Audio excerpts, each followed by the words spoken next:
something that each one of us cherish as something very sweet and deep to our hearts is love. The need of every individual to love and to be loved.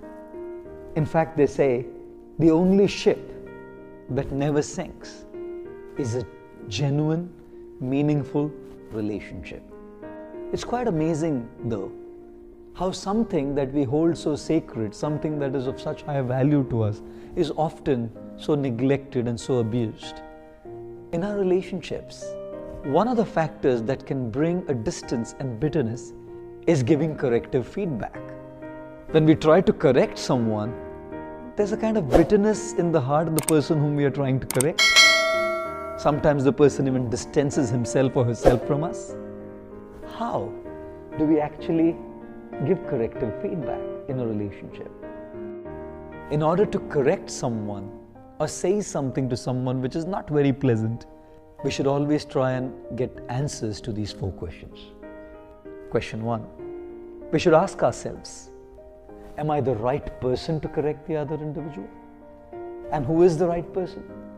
Sometimes they say, every woman thinks that there's only one best child in the world, and that's her child. And every man thinks that there's only one best wife in the world, that's the neighbor's wife. Just joking, yeah? But can any man give a feedback to another person's wife? Can any parent give a corrective feedback to someone else's child? Therefore, when we say, are you the right person to correct, we should ask ourselves this question: am I a relative? Am I a friend? Am I an authority in any way that I can give a corrective feedback? If the answer is a yes, we should move on to question 2. Question 2 is, do I have the right motive to correct? Very often, the motive in correcting others is that of settling old accounts instead of actually trying to serve the person by helping the person to come out of the wrong that he or she is doing. Ladies and gentlemen, in giving corrective feedback, we have to have a very high sense of conscience. We should introspect and come to a conclusion that when I say something corrective to a person, it's actually to serve and help the person and not to settle any old accounts. Question 3 to ask: do you actually know the right way to correct? A lot of times, people are okay with taking correction, but the way that correction is expressed is so gross, so blunt, so abusive, can actually create a lot of harm to the person, and the person switches off in taking such feedback. Thus, many times I say, when we try to correct an issue, the issue is only about 10% and 90% is the wrong tone of voice. If we just have the right tone of voice and if we just say things in the right way, a lot of people are okay to handle it, and our feedback, our correction, our advice sinks much deeper. The last question that we must ask ourselves: is it the right time to give the feedback? Like, for instance, if I'm giving a talk and after my talk someone comes and says that your talk was horrible, this was wrong, well, it's okay. It might be wrong, it might have been horrible, but the timing's wrong. I've just finished the talk. I'd prepared a lot for the talk. And therefore, if someone would have told the same thing to me 2 days later or a day later, my head would be cool, his head would be cool, he would be able to express it better, I would be able to take it better. Thus, we have to ask ourselves this question: is it the right time to give the feedback? Many times I say this: we shouldn't express our anger, we should explain our anger or our feelings. When we express what we feel, it's unpleasant. When we explain what we feel, people can understand. And when the heads are hot and we are upset with something and we straight away give a feedback, it's the wrong timing because we will express. But when we allow our heads to cool down, we won't express. We'll be in a position to explain what we have to say. Therefore, the next time in your relationships, if you have to ever say something corrective to someone, please do ask yourself these 4 questions. Are you the right person? Do you have the right motive? Do you know the right way? And is it the right time? Thank you.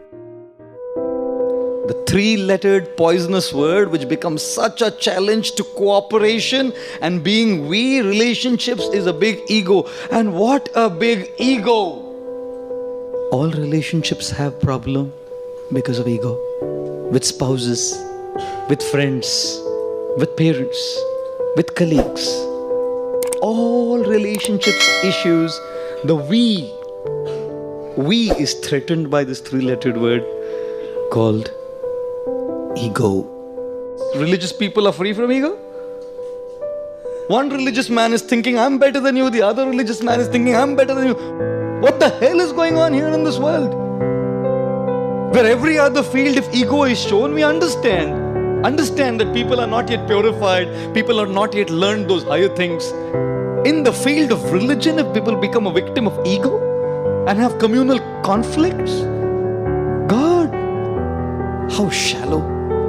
How if we only understood that we're dealing with that same Father, that same God, and would be able to resolve these communal riots and these communal conflicts, which are all caused by nothing but a massive ego. God doesn't teach any of those things. We get blown up because of our practice and we start thinking this is the best. And goodness, the world has witnessed so many conflicts. Relationships fall apart only because of these ego. क्यों? Sorry नहीं बोल सकते. क्यों नहीं sorry बोल सकते? SORRY magic word है. When genuinely spoken from the heart, this word is a magic word. I have learnt a very beautiful sutra for my life. Maybe you will like it. Maybe you'll save a relationship out of it. I have saved many in the last 18 years. Many. Because of using this one sutra. Jot it down if you like. When you say a sorry to someone, that doesn't mean you are wrong. That just means you value the person more than being right. You prefer to save the person than being right. You prefer the relationship more than being right.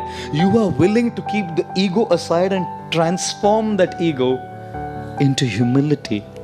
You know, when a man who says sorry when he's wrong is called honest. A man who says sorry when he's not sure is called wise. And a man who says sorry even when he's right is called husband.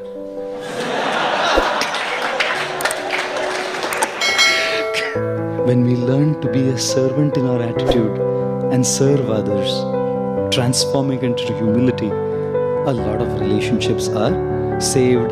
नहीं तो relationship में गड़बड़ हमेशा चलता रहता है. One lady, husband was traveling, so she called up her husband, saying, "Hello." He says, "Hello. How are you?" He said, "How are you?" "You are teasing me." He said, "You're teasing me." "Khana kha liya?" He said, "Khana kha liya?" The lady said, "Acha opportunity." She said, "I love you." Husband said, "Khana kha liya maine." मैंने खाना खा लिया, ये तो मैं repeat नहीं कर सकता. A lot of conflicting situations come only because of the ego. And therefore, the most poisonous three-lettered word which threatens the we is ego. What should we do? We should transform it into